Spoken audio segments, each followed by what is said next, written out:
I'm sippin', I'm sippin', I'm sippin', I'm sippin', I'm sippin', I'm sippin', I'm sippin', I'm sippin'. Sippin', I'm sippin', I'm sippin', I'm sippin', I'm sippin', I'm sippin', I'm sippin', I'm sippin'. This is Sippin' with Sammie. I am Sippin' with Sammie. Sam Malone, Barstool, Rug. If you ain't sippin' with Sammie, you ain't sippin' right. Get your fucking life together. And I got my little cousin Zach in here with me. Of course, man, Zach. You know, other people know me as 97, Beyond 97. On Instagram, you can follow me at Beyond 97 Visuals. Dope. You know what I mean? When I say family, this real family, not the kind of family y'all be making up type shit. We've been around each other a long time. And I seen you doing a lot. I seen you was in school. Yep. You had the clothing line. Yep. I had a couple tees from you. You know what I'm saying? Took a couple photo shoots in them things. Yeah, show love for sure. Absolutely. You already. And then you now you got Beyond Visuals. Yes. So what was the transition from the school to the line, and you know what I mean? Like, what was the process? Well, the progression. Starting freshman year in college, I was a business major. You know, having a clothing line and all that wanted to be a business. So I would say I was in probably statistics class. Failed my first semester. It was like, no, this is not it for me. If this what I had to go through all 4 years, nah. So although I had to pass the class, I transitioned and switched majors to communications. With communications, the first thing that I went into was radio. Radio, I wanted to do sports, podcasts, and all that. So I transferred schools, went from Newman to IUP, got on a radio station at IUP. Sitting behind a mic, I'm just sitting there like, nah, this is not me. I need to be in front of a camera. Like, I want to talk to people, but be in front of a camera. So it went from being a radio host to being a TV host, to being a director, being an actor, producer, et cetera, et cetera. So with that being said, I got on a TV show at IUP called Hawk Talk. Being on Hawk Talk, I started my own segment. Hawk is your mascot? Yes. Okay. Yep. So we created our own TV show. Black students on the campus, we created our own TV show. Dope. With that being said, I created my own segment, interacted with the students around campus. Everybody loved me. Then the first thing someone said was like, why don't you be an actor? That never came to mind, but I was like, hey, why not? Right. But being an actor, I was like, I don't want to just be an actor. I want to be a director. I want to be a producer. I want to do everything. So the first thing that came to mind when that happens was Spike Lee. So in a way, I want to be a Spike Lee. The next Spike Lee.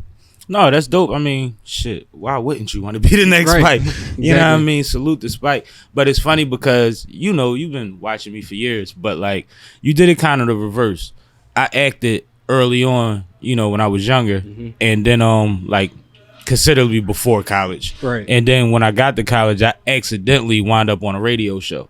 I don't know if you knew that. When I was on Morgan, I had a show. We was kind of like the come up show. Right. But it was because we had a dope ass DJ, DJ Radio, who was on Flex DJ K-Slay DJ for a long time. And then I had Shad, who was a great personality, and we just used to talk shit, kick shit, play exclusive stuff, because radio used to have, that's how he got the job with Slay. He used to send Slay shit Slay ain't had. Right. You know what I mean? So he always had it.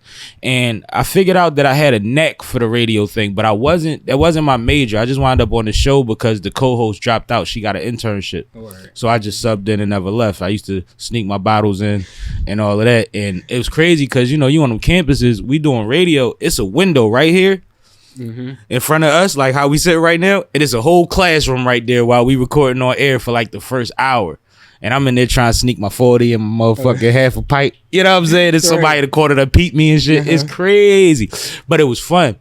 And I wanted to do it, but I know in radio, it takes a lot. Like I watched Q Deezy do it, Quincy. I watched him go through, you got to intern and all of that, build yourself all the way up. And it was like, I really didn't want to take that process. So when I fell into radio recently and doing it, it just felt about right. But it was weird because I didn't expect it at all. I ain't expect it at all. But like, as far as being Spike Lee, that ain't about shit, man. One thing about Spike has the vision. Spike knows how to accomplish his goal. But he's very loyal to a large block of very talented people that always come out for him. You know what I mean? They always going, because what people don't realize is crowdfunding, which is a big thing nowadays. Spike said that's how he did 90% of his movies. And the investors wasn't guaranteed anything back. Like they Right. gave him because they wanted Spike to get his vision off. So to be somebody like Spike is highly attainable. Yeah. You know what I mean? Like Definitely. it's not as hard as people think it is if you talented and you put that work in, and like I say, you have treat the people vision, right. You can do whatever. Yeah. So what's the first project that comes out under your Beyond Visuals?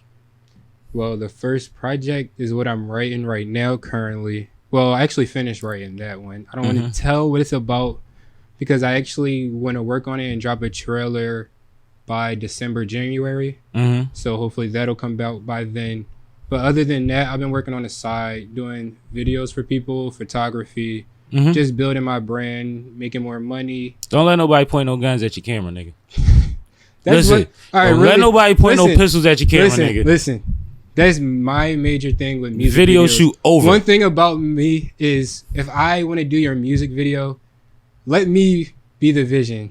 And one thing you cannot have is money and guns. Because that's basically what every video is nowadays. Mhm. And can we actually use vision and the knowledge and the art that we actually can put out instead of the same, oh, your homies behind you talking rah rah, point the gun, flash money. At this point, Point I don't have another gun. money. Point another gun, pass the money to somebody else so they can flash it. Right. So that's kind of played out. Well, it had been played out and tired. So, Yeah, I'm just making sure, man. right. Cause So I that's swear, really my major thing. I don't really want no guns.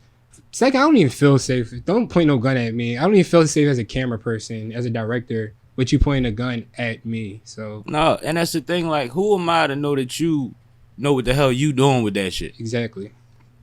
I don't even know what gun you have on you. It could be jammed. You could go off at any second. Anytime. So, And mind you, it just shouldn't be loaded if you point it at a camera. Yeah. But guess what? people don't have that common sense. Right. So I just want to make sure that you safe that way. Yeah. But as far as the videos treat you, I know a lot of people that want to do movies. They do videos to get there, but do you really enjoy the video aspect of it? See, No, I really don't. Like when I want to do videos, I really want to put out short films right now. I want to put out stuff that impacts people, stuff that will make you think, or make you think, make you change your mind, or not even change your mind, make you change your thought at least. I got a treatment for a joint that I want to shoot that niggas want to see shot, but it's kind of cinematic in the sense that I want it to look like a trailer. I want the video to be a trailer because what's a trailer? 3 minutes, right? Yeah. 5 minutes, like. 3 to So 5 minutes. we could shoot a whole trailer as a video. But I'll talk to you about it. We figure something out, man. But no, I think that's dope. And I think like no matter what, you gotta do what you gotta do to get to where you trying to go. And you know, we seen Belly came from Hype. Hype did everybody videos first. Right, yeah. Then he did Belly, and now he can do whatever the fuck he want. And that's what it's about. But like, how's things been going for you this year during these times like COVID, social unrest, Dickhead 45, all this shit that's going on? Like, how has that been treating you business wise, personally? What's been going on with you? Business wise, I will start off with that. Mm-hmm. When COVID started, it slowed it down definitely because I was supposed to shadow some people for a movie set, but Mm-hmm. with COVID happening, quite shut down the cancel film. everything. Mhm. Exactly. So I missed an opportunity that I really wanted, really expected, really wanted to have. Yeah. But with that being said, I sat back, gained another opportunity, met some more people, grinded, did some photo shoots. That's really all I've been doing is photo shoots. It's And, photo shoot time though. Yeah, it's definitely been that time. Mm-hmm. So I've been doing that, and I have a wedding coming up as well. So I've been doing weddings. I have some weddings lined up for the next year. Weddings are big deals. Do you do them by yourself? Yeah, Or you I do got a team? everything. Literally everything I'm doing by myself. Them weddings, you might want to start hiring somebody you could trust, Yeah, because it's a lot, yo. And I'm not. I believe it too, though. I do. You know what I mean? Yeah. Like, you only one person, and Right. it's 300 people there, or 100 people there, depending on what. But like, yeah, I think weddings is a gold mine though. Like, I think that if you could capture somebody's biggest day of their year, Yeah, like, you part of their legacy after that. At You know that what I point. mean? You in their world after that. They gonna show them pictures forever. They gonna pass them down to motherfuckers. Videos, digitally. pictures, They're gonna everything. get shared everywhere. Like, right. I think the wedding photographer actually has a hell of an angle, because and it shows that you could do classy shit. Yeah, You know what I mean? I could Because switch every lanes, shoot do ain't the everything. same. right, Right. exactly. Right. So there's a difference between like the weddings, then the clothing line photo shoots, and the TV or movie photo shoots behind the scenes and all that. So it's definitely different. Everything is different. What do you use? What do you edit on? What? I edit on Adobe Premiere. That's really what I love to use. I've tried Final Cut, and only for emergency purposes I would use iMovie, but literally emergency purposes. But I would never use it. Premiere is what I use. Camera wise, right now I use a Canon, but I have my eye on a Sony. Sony's really catch my eye for some reason. But with me wanting to be a director or producer, the goal really is to get a red camera. I had a feeling that red was coming, but that red ball. That's the goal in the long run. That's an investment, though. Yeah, definitely. It's an investment, and the numbers go up. Yeah. You know what I mean? Oh, I'm Right. shooting with that red. Right. You know what I'm talking about? The price definitely I going. could pull out the Canon, but you want this You want red? the red? Show me the red budget. I need forget the how to red work budget. the Canon, but we need that red. Yeah, that's real shit. I remember I was shooting videos around the time that Mission Impossible 3 had came out, and everybody wanted that camera that they shot that shit with, and we had rented it for my videographer, my director and shit. And he spent like a week on YouTube figuring out all the settings and all the different whatever on it. You know, I don't know all the technical shit, but I know he was up all night studying that motherfucker. And it got to the point where like a couple months down the line, after shooting my vid, I'm on a set with somebody and they're shooting a I think it was a reality show or a movie, because they was doing both at one time. But either way, they had the camera. Their peoples had the camera and they didn't know how to use it. So I had to wake him up, call him, and he had to walk them through how to use the damn. You see what I'm saying? Like, and that's why, like, one thing I know about you, when you care about something, you look into it, you research it, you work towards it. I'm definitely dedicated to whatever. I can say that about myself. So people think because they could pick up one camera, they could make you can't make the best out of it if you don't understand what the difference is. So that was really a big thing with me going through college as well. So going through college is like sitting in class, doing media stuff. They teach you how to edit in class, but it's just, I feel like it's tedious and pointless because I learned by myself. Everything, I failed statistics. After that, telling myself. We gonna keep going back to nigga. I felt econ. You good? Go ahead. I was a marketing major. All my editing stuff I learned by myself. So I'm really big on YouTube and Google. I don't really want anyone to teach me anything. So that's really my biggest toxic trait probably with everything. I think formal learning for that is probably something that you might not want. But as far as anybody teaching you, that's two different things. Because if motherfucking Spike, some local niggas, you know what I mean, that I know of, if they told you, yo, come on, shadow me. You shadowing niggas, man, you gonna pick up that box and carry it. Right. Because at the same time, we can always learn. Like, we hands-on learners. That's exactly. That I have to do. That auditorium ain't gonna do it. You know what I mean? And I get it. And the funny thing about me is, it depends on the subject. Exactly. Sometimes I can sit there and get it like that. Other times it has to gain my interest. Yeah, immediately. Like real shit. You know what I mean? And I don't think that's a bad thing. Yeah. I don't think that's a bad thing. I think that one thing society doesn't realize is that we as people learn 3, 5, 8 different ways that they've already identified. Right. And you still teaching kids one way in masses. You teaching 30 kids one way of learning when only a third of that class is probably grasping it. Yeah. Yeah, if that. Yeah, that's because I'm saying, and that's if it's only 3 different ways. If not, then we talking about way less than that. Right. So that's dangerous in 2020 to still be that. But one thing that the kids coming out now do have is, like you say, they have Google, they have YouTube, they can teach they fucking self, man. Because if you don't get it in class, you can go home and look up a way that'll teach you the way that you're accustomed to. Right. It's all about comfortability, really. Because the way you may teach may not be the way I like. But I'm still going to get the same answer as you. Right. You got anybody that you've been giving game to or that you exchange game with that's on your level? No. Honestly, because I don't want to, me personally, I don't want to talk to anyone on my level. I want to talk to everyone above me because that's the only way I can get to that level. I can dig it. And I was wondering if anybody probably that's trying to get to where you at may have reached out. Nope. Because that type of shit, you don't look for that. You want that to be organic. Yeah. Because it's going to take time and energy and you really want to do that. But I think that that's important too. We always got to hand it to somebody. Yeah, definitely. Can't die with knowledge and what the fuck does not pass it on to anyone. Yeah.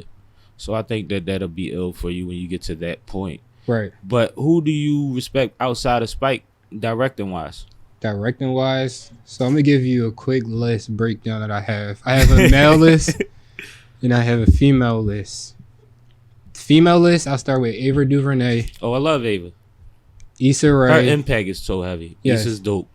Issa, Issa's a personality that needs to be represented. and honestly, I forgot the last one, but she's the director of All American. I know. Damn, what's her name? I forgot her name, but you know what I'm talking about. Yeah. And the males, it's Ryan Coogler, Kenya Barris, and Tyler Perry. Kenya's dope. What's the Tyler thing? Explain the Tyler thing. Tyler is only what he's done, like, for us. Yeah, Like, absolutely. the studio wise. Undeniably. Like, him creating that Black Hollywood. I found undeniable that major. legend when it Yeah. comes to that. That like, is really. Absolutely. I'm with you on that. I just wanted to be clear. Yeah. I just wanted to be Yeah. clear. Because, like, I don't knock it. One thing about it, a lot of people don't like him because he doesn't make what they want to see. But he has an And audience that he That he pertains to. provides for constantly. That's what people don't realize. That's how It's Tyler the same Perry makes audience his from money. the live shows. That's how he made his money. He said, he told people, he went into that producer, the sitting, and it was like, can you give us this? He said, yeah. They laughed at him. Sit there and laughed at him. His audience from them plays came out, turned up for him. Made that money for him. I remember the transition. I remember our people's having the VHS tapes. And The when they had- bootleg. all that shit and the DVDs and just laughing their ass. All the old women in the family be sitting in one room cracking up in my beer. And I get sick of it, but at the same time, I seen it. Like it's literally affecting my circle of people. Right. You see what I'm saying? Yeah. So I know that it's other black women and others that feel the same way about this material. Right. And he made a killing off of it and really built his own thing. He has the biggest lot. It's only probably one other studio bigger than his. Yeah. Yeah, one. It's that. That's amazing. Like, so salute to him. I ain't trying to knock him, but like I said, people really just, it's always about, and I hate this with music. People do the same thing. It's like, if it's not they twist, it's horrible. Or why does somebody else like it? And it's like, do you want your kids? That's the same opinion like your top 10. Like your top 10 rap. It's your top 10 It's opinion. your top 10. It's your opinion. It's And what you like. Some shit is going to be wild, and I might ask you why. Why? Right. Exactly. But that's cool. Yeah. But like, I remember back when Superman was out, for instance. Niggas was like, he's ruining hip hop. It's the worst shit in the world. This, that, and the third. And I was like, you want your kids to listen to Styles or Soulja Boy? Right. Like, let's be for real. Like, he didn't make it for you. He made it the for thing. kids. Kids made a dance for him. They're doing a dance. And You're not like, doing a dance. They adapted to that shit. And he also, independent, made the beat, shot the video, recorded this. Like, he taught niggas how to do the shit. And that's what pissed me off about older rappers at that time that was dissing him and beefing with him. Like Ice-T. Under 18. Because it's like, he's a kid. And Ice-T, you have a son that's a kid, that's an entertainer that you trying to get off. You should be winging him, signing him, and trying to get some of that game, because the whole game went digital right after he told you. Right. And it's like, as much of a fool he might be, and I think a lot of that comes from being uber successful at a young age and being out of touch. Yeah.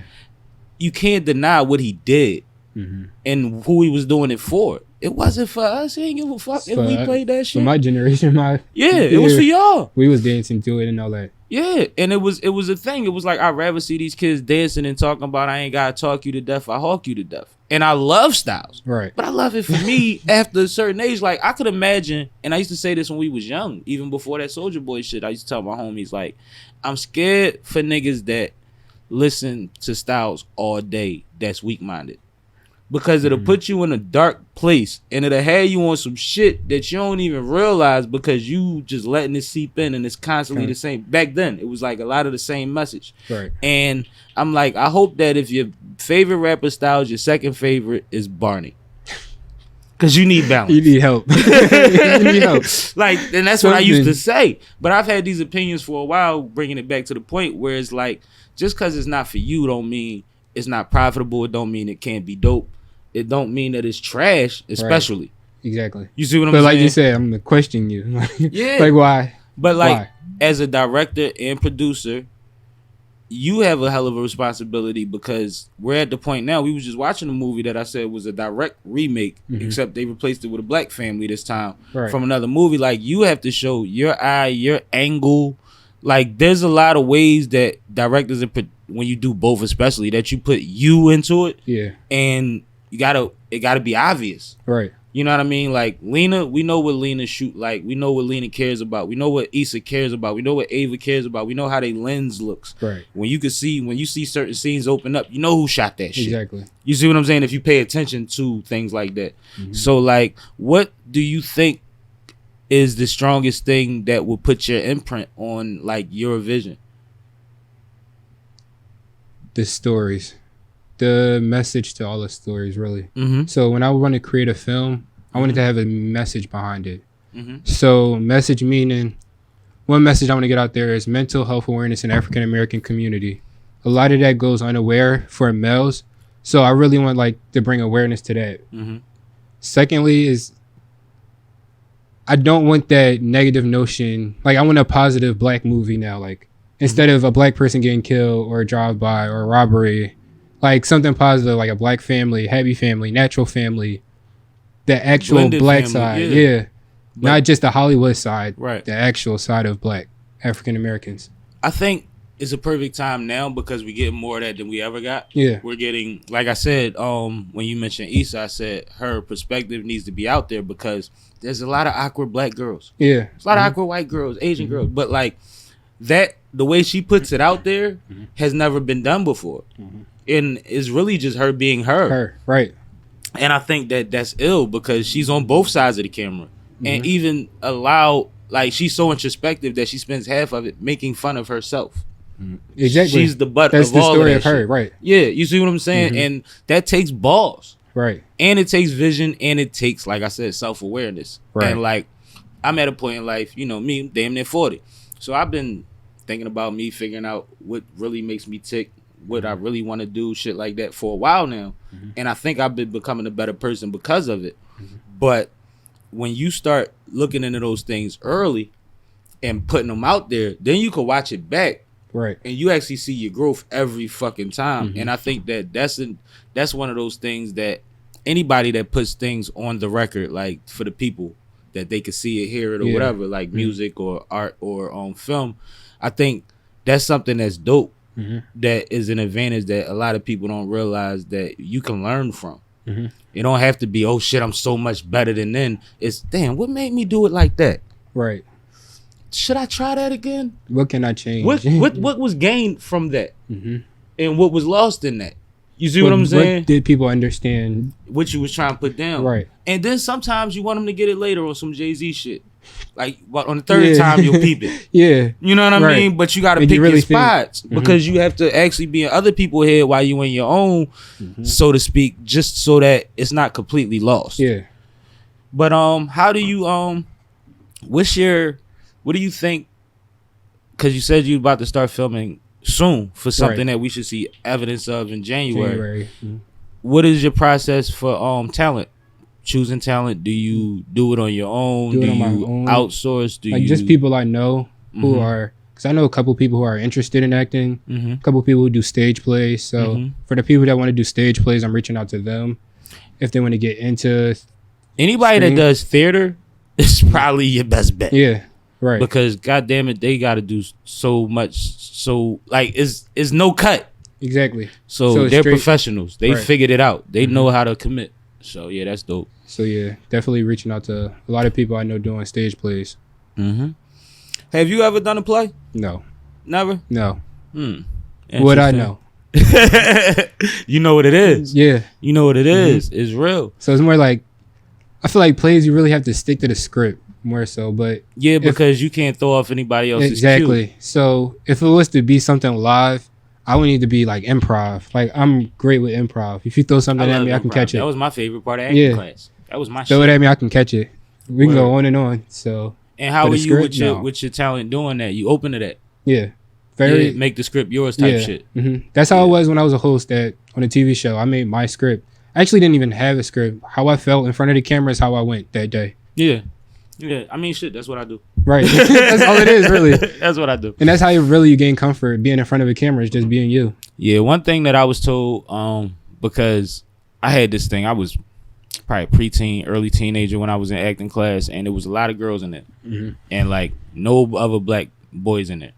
So like I get in my bag, and my acting instructor actually told my mom one day, she was like, he starts doing real good, and he's in there, and then at some point he looks up and realizes that either the camera's on or his girl's in the room, and you can see it, which is something that since my mom told me I've been conscious of, like you know what I mean. But one of the things that she said was, if it's the girls, you know, that's one thing, but if it's the camera, just put a camera on and play in front of the camera all the time. Right. Talk to the camera. Just make yourself comfortable with the camera, even when the camera doesn't mean anything. Right. Because then it'll balance you up a little bit so that it'll be less anxiety for you.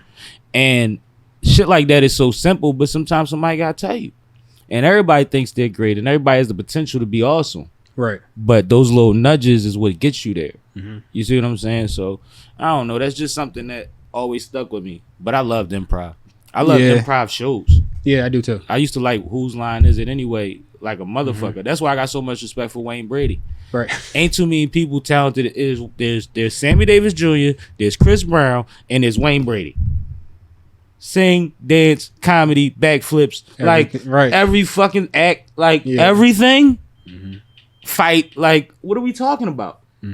There's only a few people that we could talk about like that. You could put Jamie Foxx in there too. Fox a beast. Yeah. Fox a beast. Sing, act. You know what's funny? You ever see I Might Need Security? Yeah. Ain't that where the Jamie Foxx show came from? Like when you watch that shit, it's like he was smart enough to show everything he was capable of. Cause he played the piano, he did the segment with the Africa shit, he did the Tyson shit. Like he did so much shit that it was like a sitcom in one stand up. Yeah. He was just switching scenes on us, and it was flawless. Like one of my favorite parts is when he start the Africa scene, he starts singing. You know what I mean? Yeah. It start going down. Like he really just no backdrop came up, but you just felt him shift scenes. That shit is like profound. I don't think people get it. That's deep, like, and that's way before Ray and all of that shit. You see what I'm saying? That's talent. Yeah, that's a gift, man. Yeah. And I think a lot of comedians, the great ones, have found a way to make their transition to Hollywood or to TV that way. They've learned how to maximize a stand-up for more than just jokes, like to show range and personality at the same time as sticking to what they want to get across in their material. And I think Jamie's we ain't even see Ray coming. Like we saw the talent, we ain't see Ray, bro. Like Ray, he's supposed to be coming through the Tyson one coming out soon. Yeah, that's gonna be crazy. And rest in peace to the Black Panther. Definitely. Sheesh, Chadwick played everything. Yeah, it's crazy. A lot of people got hooked on like Black Panther. I got hooked on 42. Like 42. That was my movie. 42. With me being in love with baseball, hurts. Yeah. 42 you hurts. Really have to. It was that one scene, like him in that hallway. That scene was him just screaming. You felt just that scream. Airing it out for once. Yeah, like letting it out. Everything. You felt that. It was like the Boys in the Hood scene when he was swinging in the air. Right. Do this shit no. Like everybody gets there, man. Yeah. And some people get there for way less than others. Right. And you can only imagine somebody that had to endure that fucking much before they could even feel comfortable enough to say, "Man, fuck that." Right. Like that's crazy, bro. You can't say anything. They warning you what's about to happen to you and telling you got to take it. Right. What do you want us to do? What do you mean? What do I want y'all to do? Something. Man. But I mean, they crawled, they walked so that we could fly. Like we stand on the shoulders of giants. And I put something on a book earlier saying that to say that we are not our ancestors is disrespectful and dumb. And one of my homegirls, she prints shirts, and I think somebody asked her to make one that said that. I didn't realize that she had made one. So she was like, she asked the person to explain to her their definition of it, and they was talking about like the fact that we have more rights and we have more position and we have more wealth and things like that. Right. And that was their reason for wanting it. And I'm like, I get it.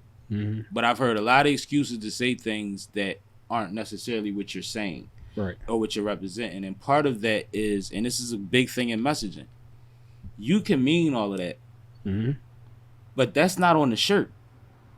85% of the people that walk past you are going to assume what the common knowledge reason for that statement is, not yours, and you know that. Exactly. And if you don't know that, you irresponsible as hell. Right. You see what I'm saying? And I never tell her don't get her money. I actually told her get your money. Like it's not, you know, like your message is your message. I print shirts, I print shit. Do your thing. Within reason, you know, it wasn't. She ain't had to make a MAGA shirt, but like at the same time, it's like we gotta be careful with what we also accept as new definitions and new ways of formulating things, new ways like of living, new ways of listening. Which, like, once again, you have an advantage because you can get an hour to 2 hours to explain how you feel about something. You know what I mean? To encapture the emotion of what you're trying to grasp, even if it's a new idea. Exactly. You have time to express it. Even doing a video, the 5-minute video, sometimes they wind up 8 when you're doing the real in depth one. You get a little break in it, but like you really have time to like, no, this is the world we in, because we see it all the time. Motherfuckers get the whole alternate universe, and when you got a real budget, and you just got to fall into that world for a little bit, and hopefully the dance moves is cool like, for the transitions. But like, it's really an advantage that you have to get your point across more so to somebody like me that. I talk to people all the time. I don't sit here and talk for 2 hours straight. You see what I'm saying? Just about how I feel. I bounce things off of people. I try to get feedback. I try to learn from the people that's next to me, in front of me, or whatever. But if I could really just sit down, matter of fact, I might start writing a script. I'll be writing treatments. I just gotta write 10 treatments at one time. I'm fucking around. No, but I think that's dope, man. But what about all of the?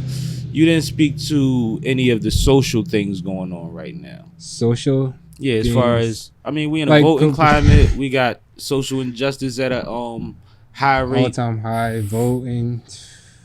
It's a lot going on. There's a whole lot going on that you can't even wrap your head around. But as being as though there's clearly an age difference between the two of us. Right. I want to know how y'all feel. You know what I mean? Yeah. And I mean, we can start with you. I don't know, you can't speak for everybody, but I really want to know because I feel like your generation, for a majority of y'all life, y'all been seeing it on camera.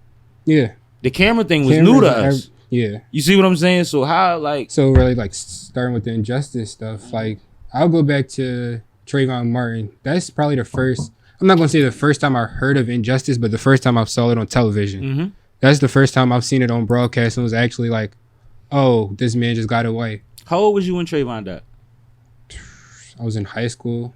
So you was his age? Yeah, definitely around his age. So that's really how it impacted me. So like seeing my mom, the way she impacted, and like teen moms and aunts and everything is like, okay, so that really was me, like, black women care for us. That was the start when I was really like, oh, all right, black women really care for us. So that's dope. Where it started. Well, you always had strong, first of all, my bad. You've always had strong black women around you. Exactly, yeah. June, Charlotte, like your everyone. Mom, like your family has held me down. And I mean, shout out to Carl, big homie, Carl LT. But the women in your family have been both so families, influential in my family. When somebody dies in my family, they pull up and take over the house. No matter what, yeah. You know what I mean? And that shit is gorgeous. A phone call away, so that's really dope. And yeah, but go ahead, my bad. I just that with like injustice, yeah. But with that, seeing it on camera is scary at the same time because it's like, damn, we're putting it on camera. What else do we have to do? Right. Like, do we have to fight back? That's what we're doing. But fighting back is making it worse. Yeah. So dangerous as hell. Exactly. So it's really like, what do we do? What can we do? That's where me being a director, putting that story out like, bam, this is our story. Like, can y'all listen? All y'all care about is money. So let's make this money. Direct this movie. Yeah. It's going to catch everyone's attention. It's what's going on in society. I think that's the part that y'all get. I think y'all understand how to make it bigger in y'all world. Yeah. Like, you know, we could only scream but so loud before the internet. Right. And y'all came up understanding the internet. Y'all are the algorithm. Internet. The algorithm is based on y'all. So, like... I grew up on MySpace, Twitter, Instagram, Facebook. So, it's like I've seen... Right now, I have Twitter, Instagram, and Facebook. So, I just look at all three. And I can see the timeline of when each social network gets the news. It's like Twitter and then Instagram, or Twitter, Facebook, Instagram. But y'all move based on that. Like, flash mobs was y'all generation. Right. You see what I'm saying? Y'all was telling niggas, we out here right now, what's up? Yeah. And it was happening. That's how we get our and news. now y'all do it digitally and physically. Because, I mean, you talk about Trayvon, but let's talk about Freddie Gray. Right. Let's talk about when a bunch of kids ran out of school and decided left, they wasn't yeah. with the shits. And tore Baltimore cops apart all day. That was fucking a proud moment for me. Right. Because it's like the kids get it. They know their power. Right. And under Once you 18 see is it- supposed to be powerless. Not no more. Because 'Cause we can everybody's see going to it. pick it up. Right. Now we can see it's broadcast on everything. Before it was only the news. And how much were people able to see through the news? Or how much did they broadcast through the news? You know, the news care about balance. Right. And balance Not in even their way. balance. Honestly, it's No, but the I mean, positive like, sometimes. if you ever watch the news cycle throughout the day, they show a completely different news at midnight, 2, So, yeah. 4 Oh, in yeah. the morning. Definitely that balance. Soon as 6 in the morning hit, Whole different. whole nother thing. You don't even see what You happened. forget what happens yesterday, or it's a slight. But it's like, conversation. no, this is too dark for the people that's going to work, or this is what they want to see. Yeah. It's like based on algorithms too that they've been had. But it's like you really have to do so much research to really see what's good. That's why everybody's downloading apps to see what's going on in their neighborhoods. Citizens. Yeah. And all of that. Everybody got it. Everybody. You look on the gram, you see somebody Yeah. new post a joint every day. Like, Right. shit, you got that shit too? Everybody got ways and apps. I Right. mean, citizens. Yeah. And it's just, it's weird, but it's funny because, like, even when it comes to voting, Yeah. y'all had 8 years of Obama. Y'all didn't have many presidents before that. No. You see what I'm Yeah. saying? So 'Cause then we barely- this motherfucker got to be smacked in the face. That was the first time I voted. So that was really like the hurt piece is like, damn, the first time I got voted is for Trump or Hillary. Damn, like I can't even enjoy this one. Yeah. It's a bad job. And then this my second one is like, I can't even enjoy this one. The first time I voted, I believe, was when Bush stole the shit. When his brother did the shit in Florida. Oh yeah, 2000. Yeah, and that fucked me up because it was like, so y'all just do whatever you want, and we know you did it, and he's still sitting in the fucking, like, I was so fucked up that I hadn't voted for a while after that, and then I got back because my mom, and you know, the pressure's real and the time is real. I'm not gonna act like it's not my it's definitely responsibility, like but at it's the definitely same like time, right now. bro, watching a motherfucker just snatch shit and fuck up shit, and you be like, but y'all reporting it and nothing's happening. That was like foreshadowing for now. Yeah, right. I didn't think this shit was possible. It's the same thing right now. Like during the debates, Trump basically said stand by and stand back. He deliberately. That's cool. We just gonna do the said same fucking thing. Right. I'm doing the same shit. Matter of fact, I'm not even sending no prayers. I'm gonna stand back and stand by. Stand by. Fuck you, COVID. What the fuck is we talking about, man? I don't care about your cocoa. But no, like, that's how I feel, because if you don't have empathy towards other people, then You don't have you empathy more at all. dangerous than a motherfucker walking down my block with 50 shots on his hip. Yeah. Because he ain't got a problem with me, but at the same time, if he sees something happen, he might interject. Yes, don't give a fuck. At all. And I'm cool off that. But you mentioned a couple times about you was heavy baseball ball. Played in Right. one of the biggest baseball clubs in the city. Y'all had a couple Yeah. people go pro and all that shit, right? Baseball, yeah. Baseball, Jesse Biddle. He was a baseball player. What was the club? Mount Airy Baseball Mm-hmm. Organization. I played baseball there. Also, I played at Enon, Mm-hmm. Enon Tabernacle Baptist Church. Their football team, Enon Eagles. We have a couple players in the NFL right now. Mm-hmm. Running back for the Detroit Lions, DeAndre Swift. He got sneaks out. Yeah. Mm-hmm. Safety for the Los Angeles Chargers, Nasir Adderley. Mm-hmm. There's a couple people that's D1 right now. Enon popped up and they started a good program though. Like, Yeah. y'all got such a big, massive congregation. Right. And And yeah. that congregation made it possible for us we were able to join the league. Well, join the organization paying only $50. Oh, yeah. So- no, that's what I heard. Yeah. Because usually to play football, You have to they pay cost over your parents $300. $200-$300 Yeah. just And to that's get just right. to sign up. Yeah, and then you gotta get getting equipment. Exactly. Enon provided the equipment, everything for just $50. Yeah, that was a big deal in our Yeah. neighborhood, and other neighborhoods was coming around. That's why a lot of people came to our organization. It was like, Yeah, 'cause- oh, and we winning? Yeah, Bro, definitely who going over mom there. can afford that all the time? And I Every mean, year. they make it happen, and shout out to them. God bless y'all. Cause I know a lot of y'all ain't got it, and Right. y'all sacrifice certain shit just to make sure that he could be right and get out there and do something Yeah, be active. with his time. You know what I mean? And Exactly. be healthy. But like, man, it's expensive as hell. I guess in our community, I should say, because Yeah, we don't in really their have community that. that ain't even no money. But in our world, man, That's a gift. That's a that blessing. might be a couple checks. Playing football is like the best opportunity. Like, oh, I get to go home after school, like get ready for practice. Yeah, bet. Yeah. No, I get to be around my friends for a couple hours. Yup. Although it's about to be the worst 2 hours of the And night. even if I had a bad day, I get to go yell and talk shit Yeah. and be physical and that, because That that's was- what basketball was for me. Right. I could be pissed at my mom, the school, the world. Mhm. If I went and hoop for a couple hours, I cuss He a was couple cool. people out, push a couple people around. By the time I get home, all I want to do is take a shower, drink milk, Go to and go to sleep. sleep. You know, I was That's good. why I love sports. Sports was like a getaway. Sports Yeah. was literally my getaway to everything. That's why I love playing. So you still active? Yeah, I played basketball on the side. I tried to play baseball just to work out, just to see if I still got it here and there. Mm-hmm. I used to come to them basketball games. I remember you dunked and shit. And I was like, this motherfucker, man. Yeah, I remember those days. Them the good days. hooping days. When we used to piss your coaches off, they was like, where you get them sneaks from? Where you get them boots from? Every coach, I tell you, high school was probably the funniest time. Like every game, I came out with a different pair of sneakers. Literally, the coaches was like, "Where you get these from? Oh, you didn't break these in this week? No, these broken in. No, I broke these in. They ready for the game. They'll be fine. Yep, made sure they was Don't you worry prepared. about me. Yep. So every game, I made sure I was fresh. That was me. I need to be fresh, and that was growing up with y'all, like you, my mom, our family was being fresh. Yeah. That was being clean. Your feet mean everything, though. Yeah, I look down and up. Yep. I have to see what you have on your feet first. And that's how women do. They either start with your feet or start with your teeth. Yeah. You know what I'm saying? Right. So it's one or the other.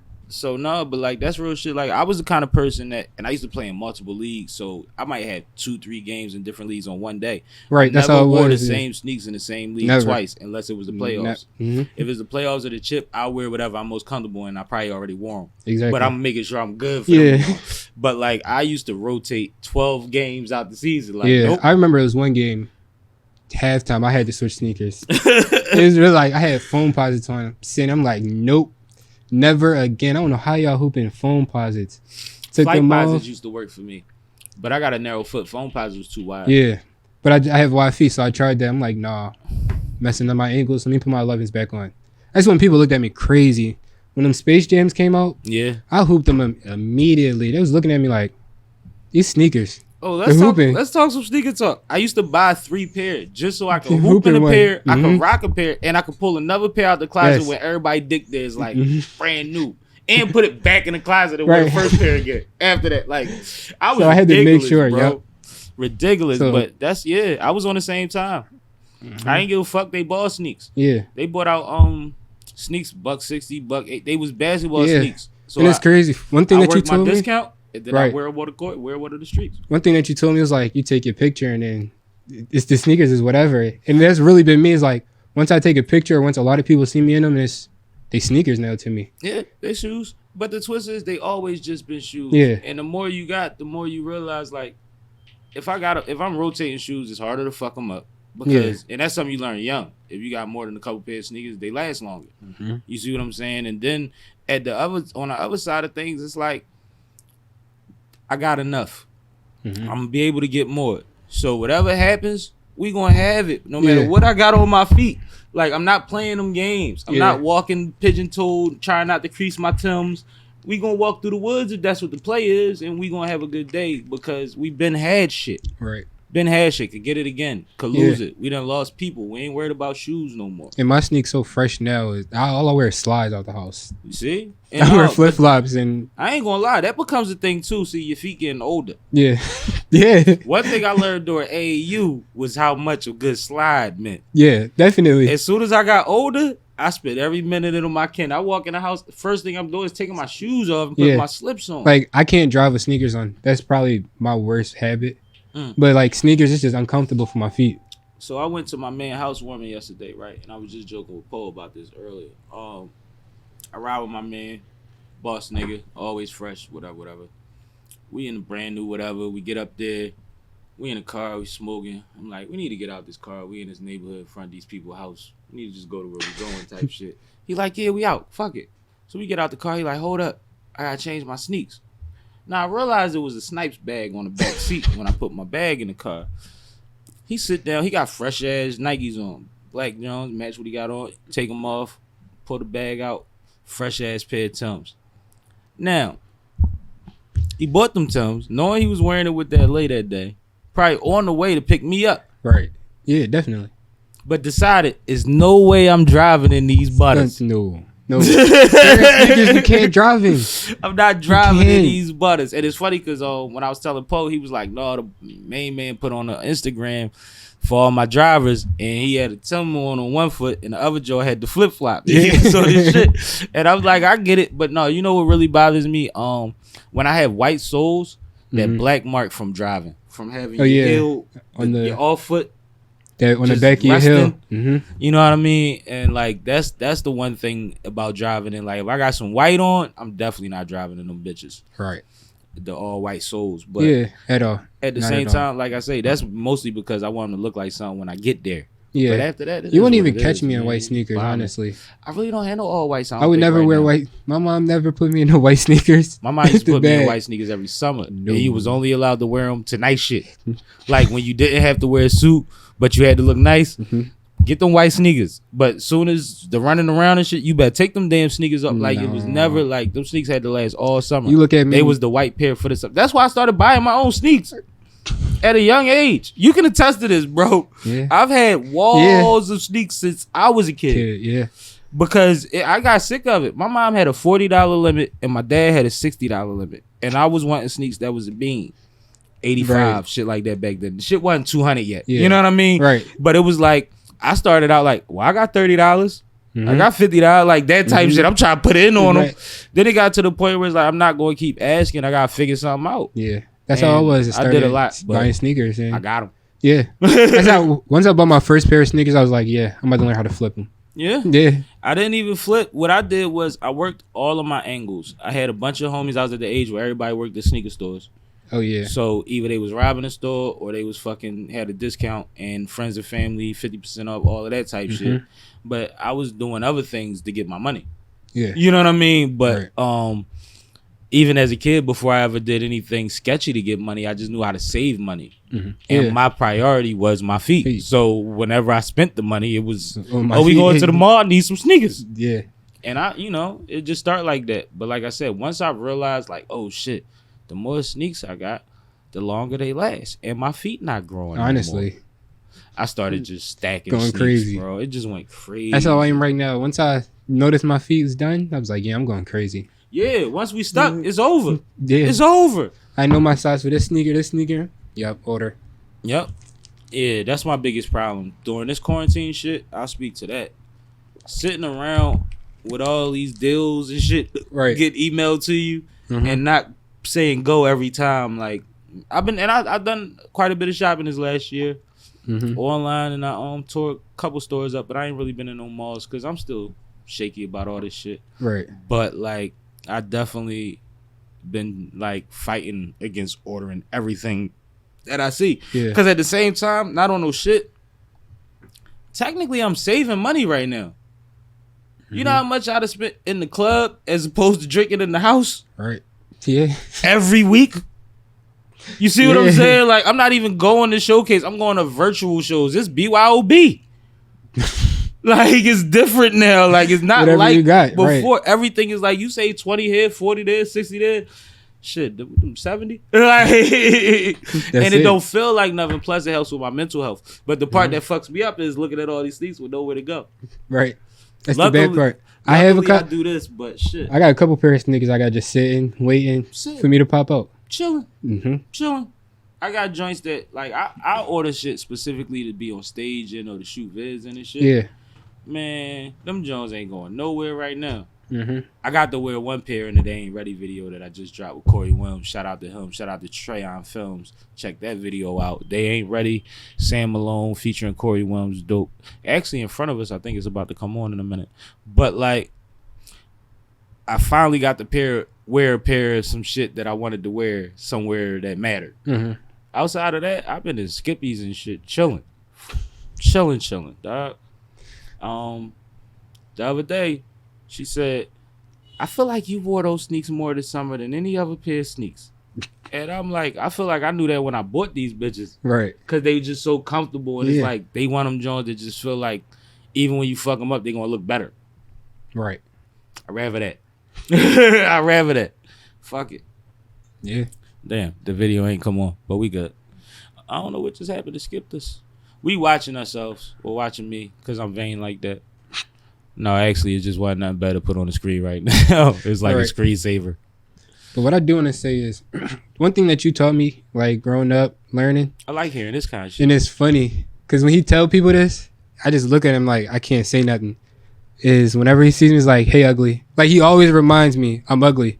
Like, that boosts your confidence somehow. It's like, all right, I'm ugly. Like, what can you say? What else? What's next? Ugly is the first and second thing I say to him all the time. So it's like, all right, what's next? I watched everybody on the patio tell him how cute and how handsome he was. Right, it brings you back down. Yeah, that moment brings you back ain't down. that important, man. Keep it ugly. I don't give a fuck. Right. How good. We always going to look That reminds me. Yeah, that reminds me, like, there's moments I could look ugly, but I still know I look good. Sip something too, by the way. You cheated. I'm not cheating. I'm not cheating. But it's times you could. You were saying it's times you could look. Yeah, times you could look ugly, and it's times you could look good. Even when I look ugly, I still look good. See what I'm saying? Trying to understand. That's the confidence part that like boosts me. But the funny shit is, like, you don't even really dig where that come from. I got a friend, we ain't gonna say his name, but somebody that you was used to me being around when you was younger all the time that I don't be around no more. Mm-hmm. And when people used to call him ugly, he was insecure, and it would like ruin his weekend, bro. Mm-hmm. Like, it would be like the worst shit in the world because he bought into it. Right. Like, he believed it. He internalized it. And it was crazy to me because I knew women that my whole school wanted that thought he was the sexiest thing they seen at the party. Was on his top all night at the dance. So I'm like, if that don't tell you good, what else? So what I did as a young man, and I'm talking about like 12 years old, somewhere around there, I started calling everybody that was considered pretty, thorough, fly, whatever, ugly. Right. Now watch how they react to it. To the point that like his family does it. Right. You see what I'm saying? I think they got it. But it's like, it helped. Right. It did help. But it also, like, I seen what it did to my folks. The same way you just said, like, no, that ugly shit. Like, you know how excited niggas get to be called ugly? Niggas, you like ugly, they be like, ugly, you ugly as shit, you uglier. And it's like we compliment each other at a certain point because everybody's excited. It's not a thing. It's kind of like nigga. And that was kind of my understanding of it, was like, just take control of the word and show that people that know, and nigga's different in that way. But, like, when it comes to, like, dissing me, you can't control me that much by a word. Exactly. Unless it's nigga, probably. Right. You see what I'm saying? Yeah, like, that's the depending difference. who you are, right. Yeah, unless it's nigger. But outside of that, it's like, man, you can think whatever the fuck say whatever you want. End of the day, I'm you me. see it. You see it. I'm me. You see it. And I don't care who I call you that in front of, not you, anybody. Right. Because at the end of the day, and I might gotta print it, man. We keeping it ugly. Right. It's no it's other really like way once to you do call it. me, I'm like, Cause you gotta carry it like that. Like, ugly is grinding. Everybody talking about they on their grind and all that. You could be pretty grinding, but you gotta have a mentality of I ain't got where I want to be. Yeah. So until I get where I want to be, y'all not even going to see how gorgeous I could be. Cause I could front. You ain't seen me yet. I could front and go grab that shit now and make it look like something. But you know what? Just wait. We gonna celebrate with that. We gonna grind it out with shit that makes sense for now. Because I didn't win yet. And we gonna be ugly when we win, because you know what? We ain't fronting on nobody. We coming right back to help other people out. Right. Coming right back to give game and knowledge and resources. Yep. I think that's the most important thing we can do. Is come back and teach the youth. So if that's being ugly, which is my perception of it, and like I say, sometimes people will change something and they don't explain it and you don't get it that way.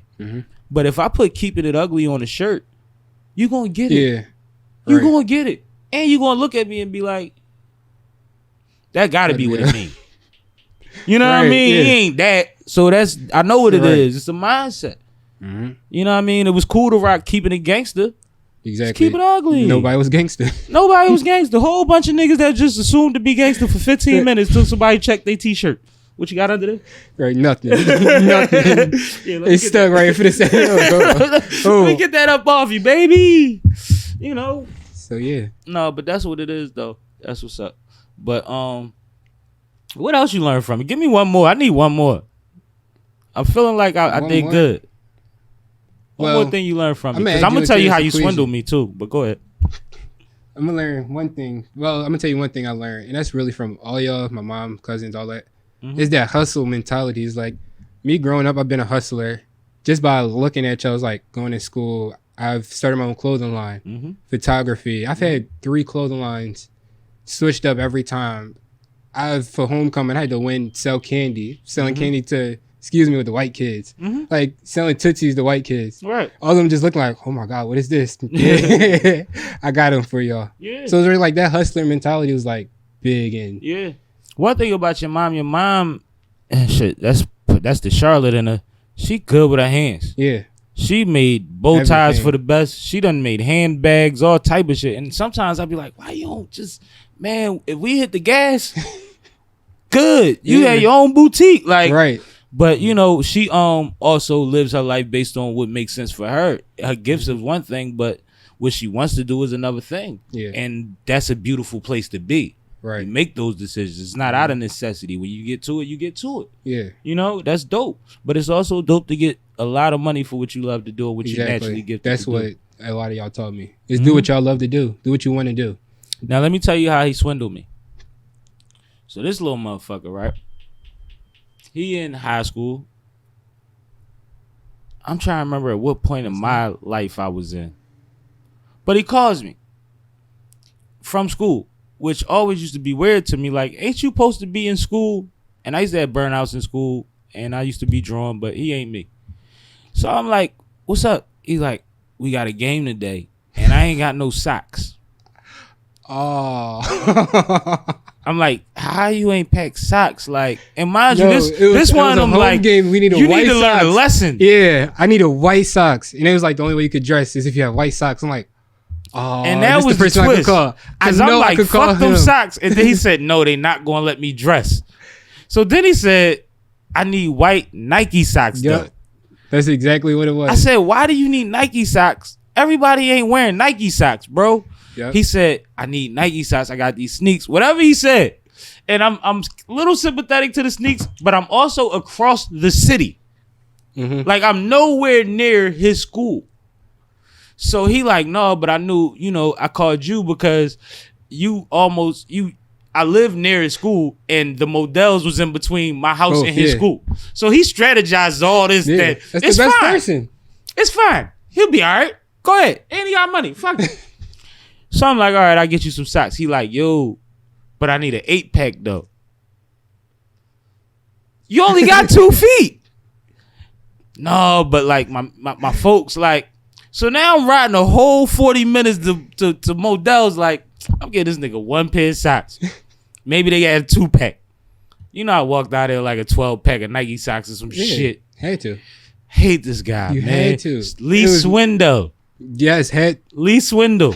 Yeah. You was swindling me. You Yeah, swindled me. everyone. That was crazy. I had to. I was like, That's you the know what? He game. got it. But one thing I've always told you is if you do what you're supposed to do, I got you. Right. And that was part of what I was thinking about on that ride. It was like, you know what? Ain't doing no dumb shit. And it's only socks. But this is bold as hell for you to want me to buy To call socks him for your that whole moment. team. It was These really niggas was don't even crazy. speak to me. I don't even know them. They ain't my youngins. What year was that? I think that was junior year too. So I had to suit up for varsity.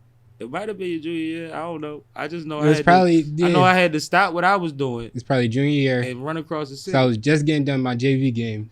For me to suit up after that game. Yo, man, funniest dude alive. I'm like, that's bold as hell. You really just You told gotta me be to buy bold. people socks. You have to be bold. What's the worst? What is the worst someone's gonna say? Only thing you get is a no. Exactly. But That's see, the thing people fail to realize. well, a lot of people don't deal with rejection well That on too. all levels. Yeah. You know what I mean? And that's something that needs to be worked on. But at the same time, it's kind of like what I said about ugly. Like, the more you just get accustomed to the fact that shit don't mean shit, Exactly. they might have saved you from them by rejecting you. Like, you don't even know what you was asking for type shit. Man, fuck that. Yeah. I'm cool. What's meant for me is meant for me, and that's in business. That's financially. That's what it make. What's meant for me is meant for me. Exactly. I'm not gonna be mad at what didn't happen. I'm gonna try to figure out what works. Just like when I throw events, I don't worry about who ain't make it. I entertain who's in front of me. Who's there, right? I can't worry about who's not coming. I wind up disrespecting and neglecting the people that's there. Right. You know how I find out who ain't make it? Somebody always tell me. That too. A couple days later, you don't even realize. Yo, why such and such wasn't like, there? Because I guess that's who they wanted to see. But it's like everybody here was my people, so I was satisfied. Yeah, because my folks that was here. Cool. Mm-hmm. I'm not nitpicking which ones wasn't. Like that's not going to change the day. And I've been to events where like the hosts act like it ain't no show until, and I don't mean show like I mean like a house party, and they act like ain't nothing popping until this person gets there. Certain person show up, and we got food and drinks out, but they sitting there moping, mm-hmm. and you like, what the fuck is we? Chopped liver? Right. I know Appetizers. the new dance moves and shit. Let's do some shit. Let's have some fun. Let's play some spades. Like, what's up? Right.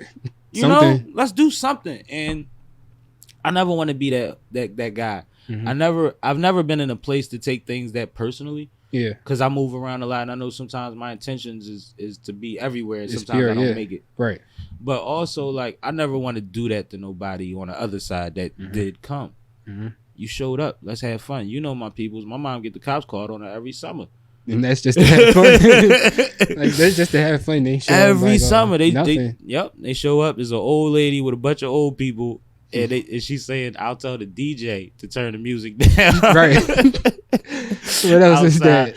And they be like, "All right, miss, thank you," and they peel off. But like, we like to enjoy life. We like to enjoy family and our people and being around each other. That company. You know how that shit go. We got responsibilities. I had to teach you niggas to take out the trash. At a young age. At a young age. Oh, I ain't doing this 8 times the event. No, yo, walk with come me. Here. And he walked with me a few times, so you. Exactly. He tried to play me last time. What did he say? He said, yo, they need the trash out. I said, you better tell Bryce. You ain't coach Bryce yet? Why Bryce don't know how to take the trash out? That's your fault. It's definitely something that get passed down. If you're a male in that household, that gets passed down. There's no way you don't know how to unlock that door. Make sure you don't lock yourself out. Right, all of that. Walk around. You ain't got no choice. If not, you got everybody walk outside. Take the walk. Everybody out front.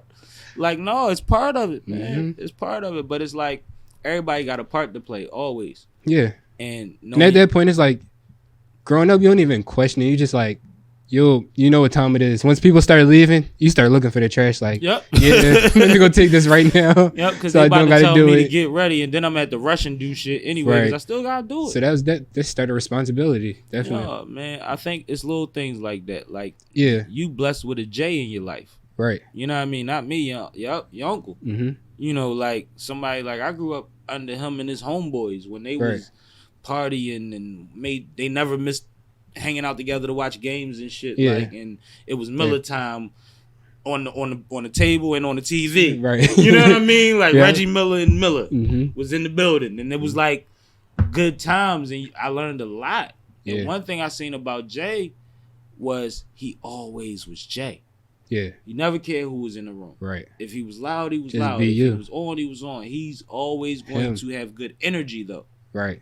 But he's not. That's how the whole family is, right? They don't pull back from nobody. And it was like, but see, he was younger as a male. That's what I seen, you know. Yeah. Him and what's your Charlotte's son? Brian. Him and Brian. Right. You know what I mean? That's what a lot of the family taught me. Like, you can't hold back. You can't. Like my grandpa. The funny thing, people look at my grandpa. My grandpa is a G. On the low. On the lowest. Your great grandpa is a G. Quiet. That was I'm my quiet. man. My man. They had everything at the cookout. Fish, fish, ribs, steak, all that shit. I wanted hot dogs. He made them go to the store and get hot dogs. He's like, we got all this food. He said he wants hot dogs. Go get it. That was my man. And he was a professional athlete. Yeah, basketball. Yeah, he played ball. He tried to tell me all you need is a hook shot. I'm like, oh, gee, it's a different time, baby. But I get it. Yeah. I get it. Like, growing up, me being young, going to the house. All he had on TV was sports. So it was like, I was into sports. And he played baseball too. Yeah. Played baseball too. So sports is definitely, I was into that. Yeah, that's major. Like, it wasn't no surprises that you was deep into sports. Yeah. I wanted you to take basketball a little more serious. I know. But I knew the chicken was in baseball. Oh, I always knew the chicken was in baseball. This man had me out working, playing basketball. I'm like, this is not what I want to do on a Saturday morning doing laps, 50 laps in the left hand. No, I don't want to do this. I'm a baseball player. But then once you go on the court, it's like, he came to the games, jump shot. He was like, well, all right. I was actually decent in basketball. Mm-hmm. And him being a counselor, he had me, they started at like 9, 8, 9. Some years. Yeah, had me there like 2 years early. Yeah. Too young to play, and I'm still beating everyone. So it's free camp, and you about to learn something. So and that you being just says you played JV and varsity basketball as a baseball player, right. nigga. Yeah, so I was definitely playing up. Since then, I play above my age. It's like, don't put nobody in front of me that's my age. Why Like, would trust you? me, I will embarrass you. Growing up, that's how I felt. That's how you supposed to feel. Like, And that's what I did to people, honestly. Like, they knew, like, oh, he shouldn't be playing. He should be playing up. He shouldn't be playing with us.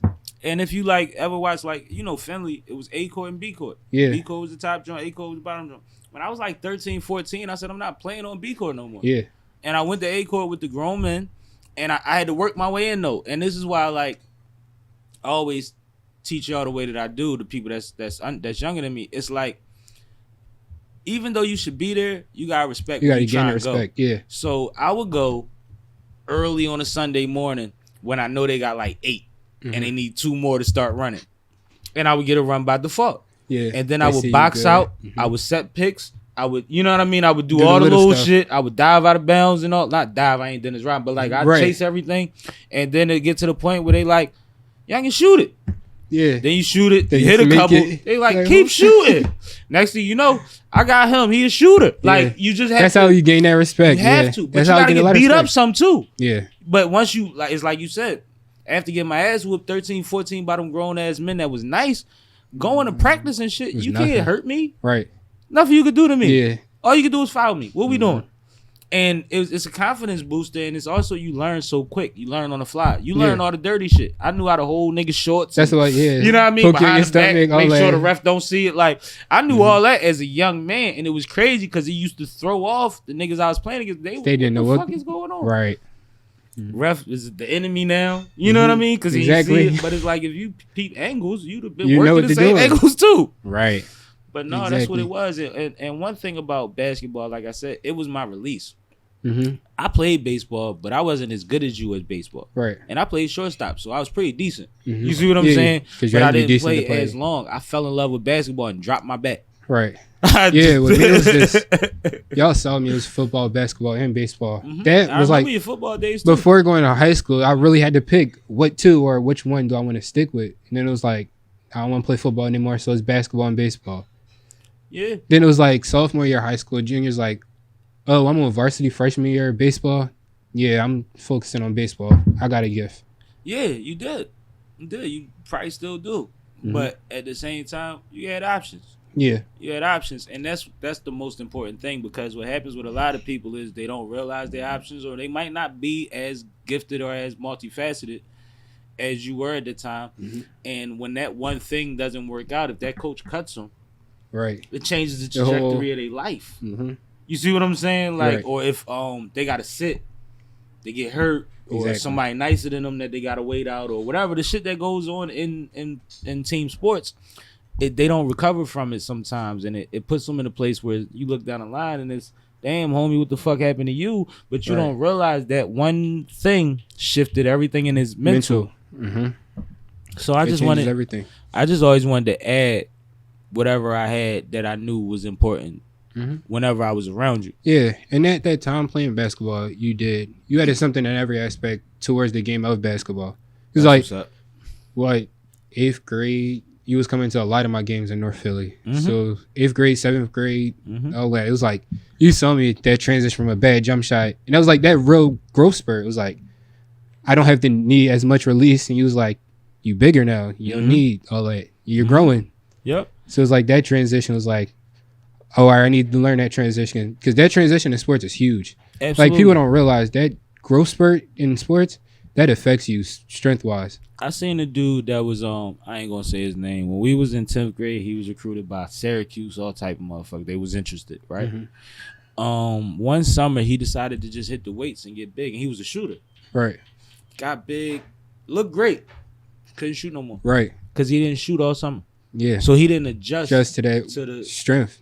and You're it- stronger now. And I'm sure that at some point it came around, but you only got a limited amount of time to show up. Yeah.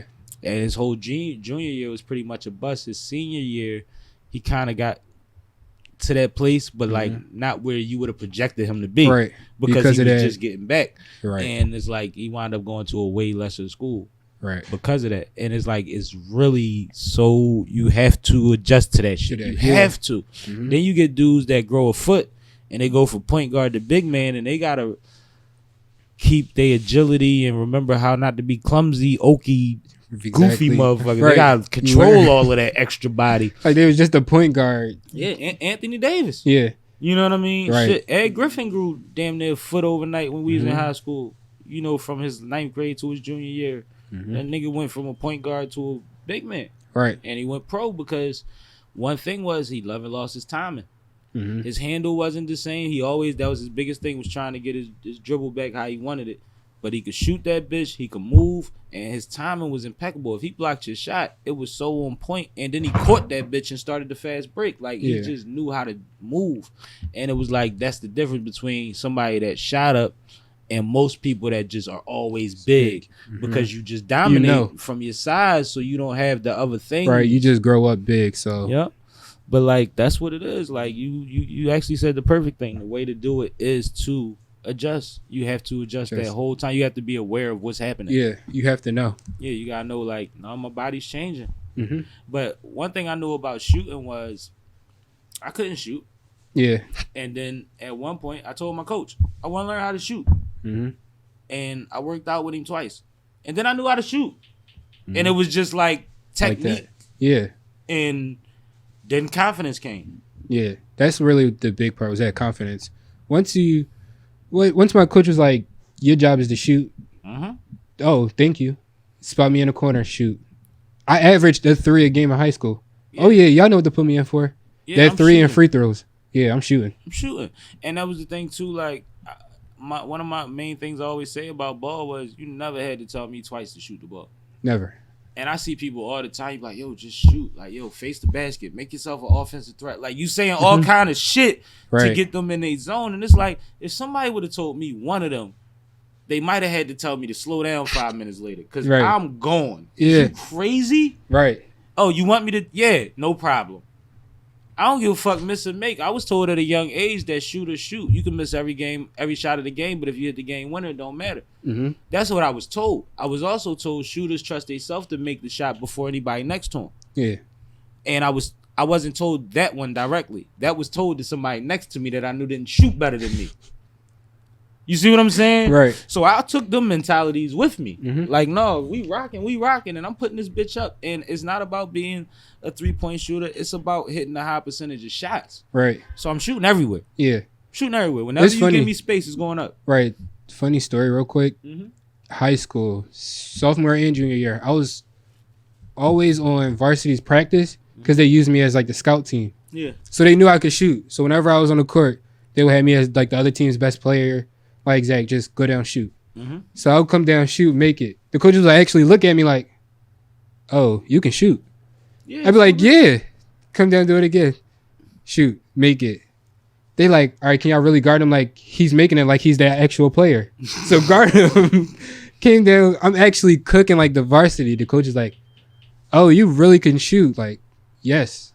Yeah. All I needed was that confidence. You told me to shoot, so yeah, I'm going to shoot. I'm shooting. Like, I never That's all you said. You said I never shoot. understood that mental block. Like, nigga said shoot the shit. Right. What's the problem? That's all you got to do. If you miss, it's on him. He told you to shoot it. Fuck it. The whole thing. And even when I got older, like, I was grown and playing in leagues and shit. And shout out to Bazemore. He was on a few of my teams because we was in mad leagues. And he was like, when he would get frustrated with everybody else, every time he got the ball, he would get me the ball for one. And he's not a guard. For two, this motherfucker, as soon as he passed it, shot shooter. Like, he's telling me not to pass that bitch every time. Right. And he always would tell you, he'd be like, when everybody else act like they ain't got no heart, guess who's letting it fly and knocking them down? Yeah. The boy and I wasn't one of the best players on that team at the time. I wasn't even in real basketball shape, but I still could play a little bit. It was right before I tore my shit up. But, like, it was like, I never gave a fuck. Yeah. I'm shooting. It's the same rim. And all you can do is foul me. Honestly. It's all you can do is that's foul really me. like That's how you like talk. the That's what you told me thing, as well. like, Yeah. What You scared of contact? Yeah. That's the worst that's going to happen is a foul call. You're going to get your 2 points. And I like one way or contact another. because I like action. Yeah. That's You how it was know? with football. And Yeah. all of my sports, connect with each other some way, somehow. Yeah, and in football, especially like in certain positions, like the reason that Emmitt Smith was so special, because when he turned that corner and he seen you, he dipped his shoulder first. Yeah, right. He's gonna crack you. That's why He's gonna stand you up. coaches hated me. Coaches hated me. Like, you're a quarterback, go down. No, I want that contact. This quarterback want contact. I'm a running back forever. Yeah, but I can throw the ball. I got an arm. Yeah, I got accuracy. I can do everything. Yeah, And that's what's crazy because they assume that black men will never have precision with pitching or football. And Right. it's like, y'all just keep making them running backs and safeties. yeah. We actually can Because throw. they're fast. We can them throw play better. their fucking position. We can throw a lot better than a lot of y'all white boys. And a whole lot of the white quarterbacks, let's keep it real, because there's a lot of investment that's made in the quarterback. Yeah, They are trained by the best. yeah, And they have personal trainers to get their form right, to get all of that. A lot of us make it all the way to the league, still trying to stop throwing sidearm, but Sidearm. still getting it. right. And then got to take That's time what- to figure that out. That's why it was hard. Like, me being black, I from playing Mount Airy, I went straight to the burbs and played like AAU baseball. So it's me and one other black person on the team. Yeah. So it's like I'm throwing sidearm, but I'm getting it there faster. All that. Coach is like, no, change your form. Change my form. I'm like, nah, I'm getting slower. Y'all making me slower. I feel slower. Can't do that. Got to high school. Coach was like, you doing fine. But you see what I'm saying? Like Yeah. the expectation and like but if I'm formally trained, then that's just what I'm gonna do. Yeah. If not, I'm getting it how I get it. Right. And stop me. Yeah. Stop me. That's really what the whole thing If was. you can't stop me, what is we talking about? Right. That's why they didn't like me and my other friends. We was really the only two black kids on the team. It's like I came on the team late. So it was like, who's this other black kid coming on the team? And the other catcher was just looking at me like, is he about to take my spot? Yes. This is my position now.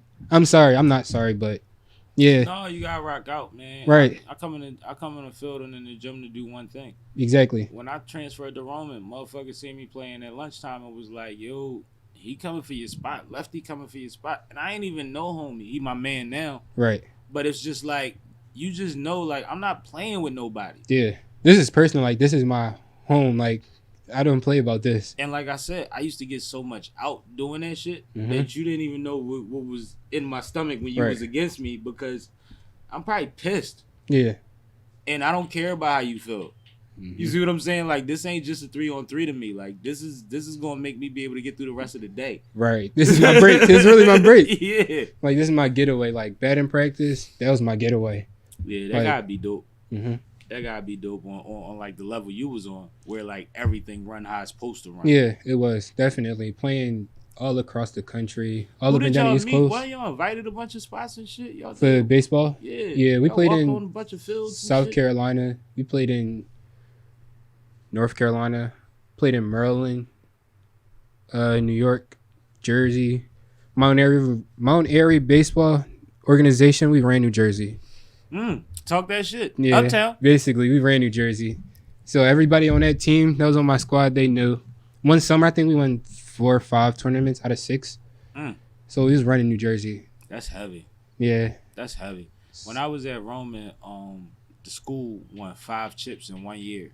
You know how big a deal that is for a high school? It's huge. Like, I'm talking One about, is major. Yeah, bro. So we won that- everything that year. Like football, basketball, I think indoor and outdoor track and something else. Yeah. It was like Like, I was everything going to won that the year. Catholic school, just going to like the Palestra. Just going, sitting on that bench, that's a big deal right there. 'Cause that's Palestra high shit stakes. different, bro. Yeah. In this city, that shit different. That's really like that upper echelon. I've been hooping. to championship games, all pub games, all that at the Palestra. Palestras. Whew, movie. That Yeah. used to be the closest thing to the Greek at one point. Yeah. You know what I mean? And you never really got to experience the Greek, but you was alive. Right. So you know what the impact was. But like the Palestra used to be like a baby Greek. Like, oh, everybody gonna be out, all the bikes gonna be out, all the chicks gonna be half, whatever. Right. And it was everything. You had white boys, white girls, black boys, black. Everybody was out there. Yeah, Yeah, everybody Palestra across the was city. Palestra was dope, man. But we about to wrap this pup, man. I appreciate your time Of course. Anytime. on some real shit. Make sure that the people know how to get with you, how to book you. Instagram. You could just book me through Instagram. Honestly, DM me, comment on a picture or whatever. I'm gonna notice it and I'm gonna get back to you right away at Beyond 97 Visuals. the number 9 and the number 7 visuals, VISUALS. Now, I'm going to get him on one of my projects soon. We're going to figure something out. I need y'all to support him too because, as you see, he's a dope dude and he's personal to me. Right. Thank you. Absolutely. But make sure y'all check us out. Shout out to Sunny Brick, first of all. She missed this ep, but she didn't miss it. This family, so we filmed. I didn't give her a heads up. Right. This is definitely last pull up real quick and just shoot. She doing her family thing. So salute to her, man. Salute and support. She has a new issue of On the Scene magazine out now. Go check it out, onthescenemagazine.com. She's covering a lot of dope shit, all positivity, so she deserves to be saluted at all chances and all costs. We also drop this podcast every Thursday, 4 p.m. We love happy hour, and you can check me out on Glocawear Friday, every Friday, 4 to 6 p.m. on Glocawear, the best happy hour in the world on the greatest station in the nation. If you want any of the Sippin' with Sammie podcast merch, Amateur Twerking Sucks tees, Flyboy Friday merch, reach out. For the Friday merch, hit up Flyboy Friday Radio on Instagram, DM him, he'll set you right. Hit me up for everything else. And we also got the cognac glasses. They going crazy right now. That's actually why you're here today. So make sure you get yours. We got more stuff. We got gift sets coming soon, and we just gonna enjoy this motherfucker, man. We gonna make the best out of all this shit. I might have to come back. We might have to talk about music. I want you to come back when Saf here. I want all of us to really chop it up. We can get into some music. I definitely want to get into music about the young head. No, we can battle. That. You want to argue? Yes. Let's argue. Yeah, we can definitely do that. I'm with it. No, that'll be dope. And I mean, you always welcome, bro. You know I am. You got something going on you want to announce, come through. Even if you just want to shoot a segment and dip. Like, we get you a little 15, get you going. But I'm here for you. You know that. Right. But no, man, this has been Sippin' with Sammie. I am Sippin' with Sammie, Sam Malone, Barstool, Rug. If you ain't sipping with Sammie, you ain't sipping right. Get your fucking life together. And we out this bitch. Yes, sir.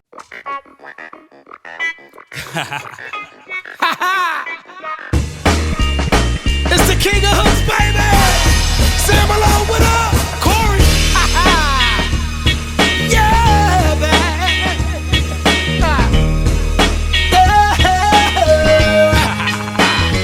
They ain't ready. Don't get what you're looking for. Yeah. They ain't ready. In the streets we can't cry no more. Slick as I wanna be, smooth as ever seen. Melody could be felony, what you telling me? Learn to play from Bill Bellamy, Peter Guns, someone else. I'm something else, something different. That's what she sniffing. Caught Malone shit, different from pimping. Scene was basic till I slipped in. Trapping, loading, clipping, saying all niggas bitches. I call niggas bitches. Like bitch, handle business first, boy, yak like incense. Twist 3, dismiss, that's Malone's mistress. Music business, I'm trafficking. What was mastered in, led through a path to sin. Walls crashing in, cashing in. Couldn't figure out what was happening, but trapped again. Backfire from trapping in. Ironic as hell, my pocket's loud in the cell while waiting on Tiny to post bell. Oh hell. Don't get what you're looking for. They ain't ready. In the streets we can't cry no more. They ain't ready. Don't fight right through the pain. They ain't ready. Can't see me walk through the gate. Can't fight tears, I can't find fears that ain't mine. Can't see big blind, spend time showering shit time. Outside I'm on hills, all 10 grounded. Like tunnels with backwoods, spark woods countless. Nights pitch black, go legit, switch back, loud pack, 6-pack, V8 hardly switch that. Ready to flip mattress, couches, and pout. Something about grinding it out, I'm so bout it. Ready to get what I came for. Same ball, plenty corners bent in my stint, I became more. When it became war, I gave him Armageddon. Born legend, Sammie the veteran, I would bet on him. Follow his lead, take heed, use caution, never the one flossing. Respect due bosses, respect who the raws from up top.